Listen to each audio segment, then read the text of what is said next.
elders, yes, they went through very much the same things that we did, but it might have been a little bit different because of technology or whatever. And today, that would be definitely true with Facebook, YouTube, and all the other stuff they got out there. Um, but it still has the same outcomes because it still affects the person.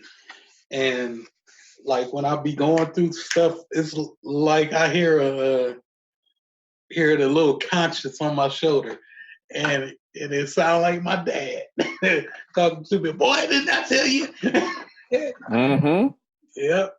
And you know that's how life goes. You know, you don't necessarily think about everything that you pulling in and make part of yourself. But it actually gets in there because you hear it so much. Yeah, I think. Go ahead. Oh no, I was going to pass it to you, Todd. Go ahead. Yeah, I think about that recent song by Lil Nas X, right? Old Town Road, and that little punchline in there say, "Can't nobody tell me nothing," right? Yeah. That's my son's song. Can't nobody tell him nothing, right? Because he know everything, right? Mm-hmm. And so kind of what Willie was alluding to, I think Sylvester mom, at least I know my mom said that, she would be meaning that I think I know everything. So the more I teach you, basically, the smarter you get, and then the dumber I get, right? So you know everything, right? That's the kind of spin I'm taking on this. I remember my mom said to me one time, we were having this conversation, she just looked at me and leaned over. I was driving too, right? She leaned over, looked at me and said, "If you could whoop me, you would, wouldn't you?" And there is no answer to that, right? Because you can't say no, right? Or you can't say yeah, right? You just got to sit there and be quiet, right? Yeah. But implied to that is that you think you done got so grown that you know everything. So you know everything implies that I know less than you. So it's like Sylvester Mom was saying, like, the more I teach you, right, wisdom, right, the more you deny it, the more you saying to me, in theory, the dumber I'm getting. Yeah, exactly. Yeah. Mm-hmm. Almost implying that the experiences that has benefited them that they're now teaching us don't work anymore. And I know that each of us have said to our children at some point, you know, you've never been my age, but I've certainly been your age before. And so there's this notion, and it's pervasive, right? Not only did it apply before us, but it happened to us, and it's going to happen with our children. It's going to happen for our children's children, is that we never think they know what they're talking about.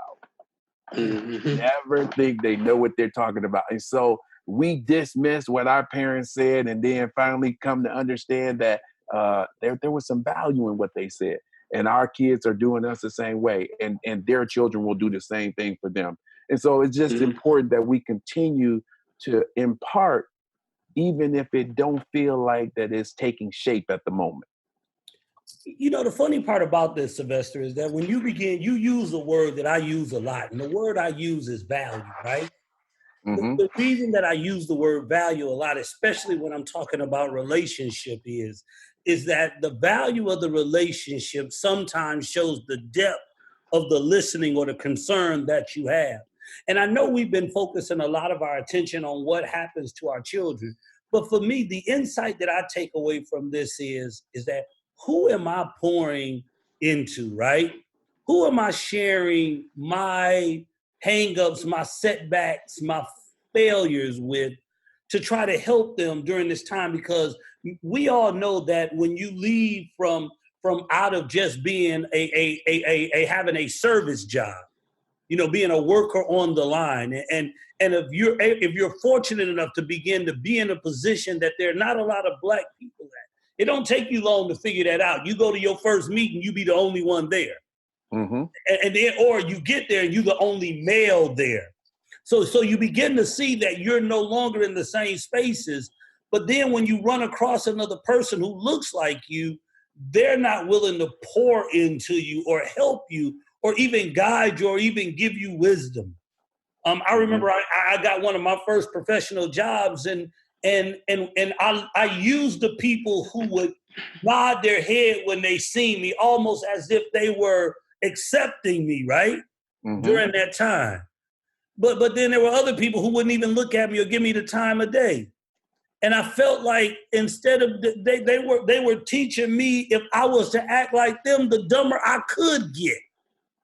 But I remember that there was one janitor at this job, and I would always show up to work 15 minutes early. And one day I came in about 8:15, and the next day he saw me at my regular time. He was walking through our offices and he was dumping the trash, and he said, "Yeah, I saw you was a little late yesterday." And I said, "I was running a little bit behind, had a couple things going on." He said, "Yeah, they remember too." Wow.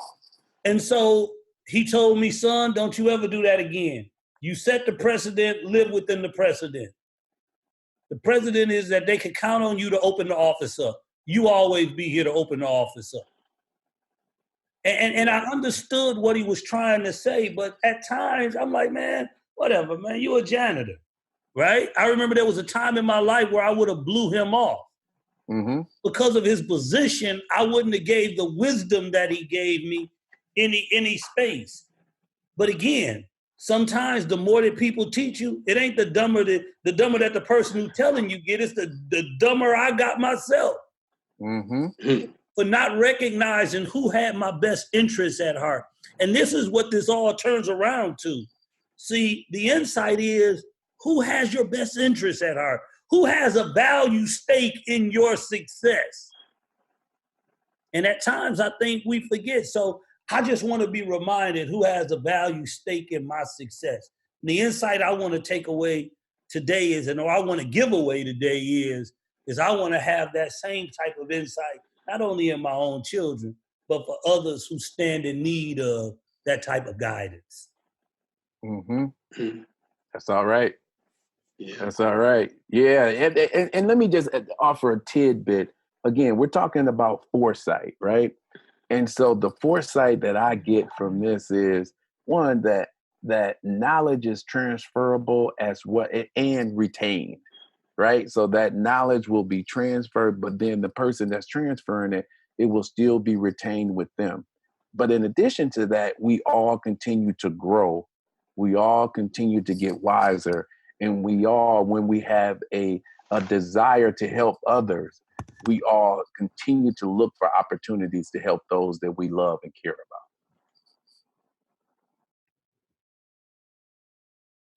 Well said, Sylvester. That's well said. Come on, Todd, give me something.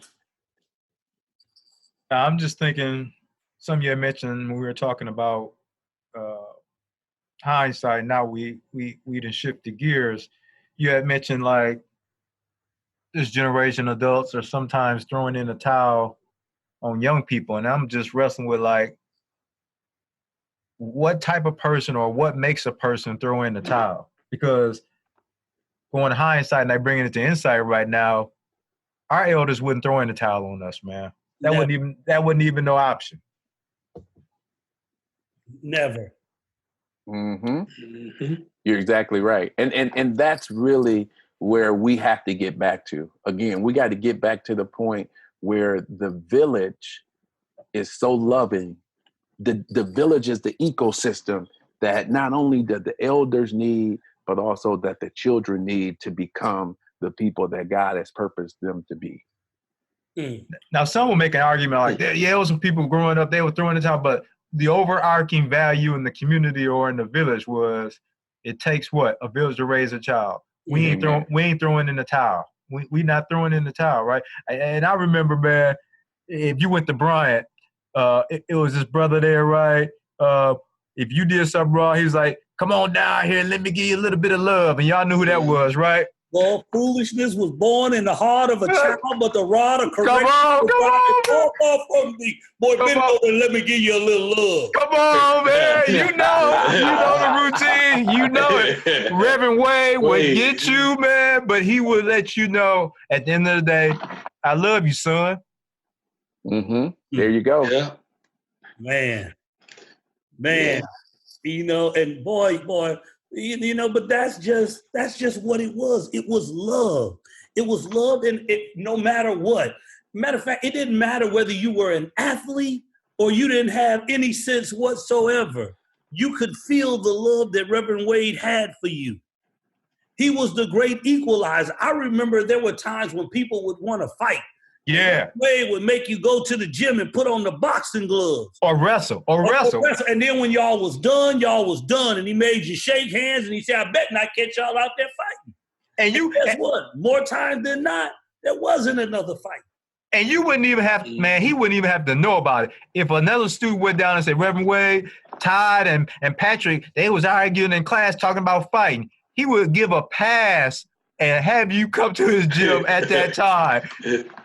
Mm-hmm. Now, son, what you begin to see again, it's what began to happen, that the village began to take care because there was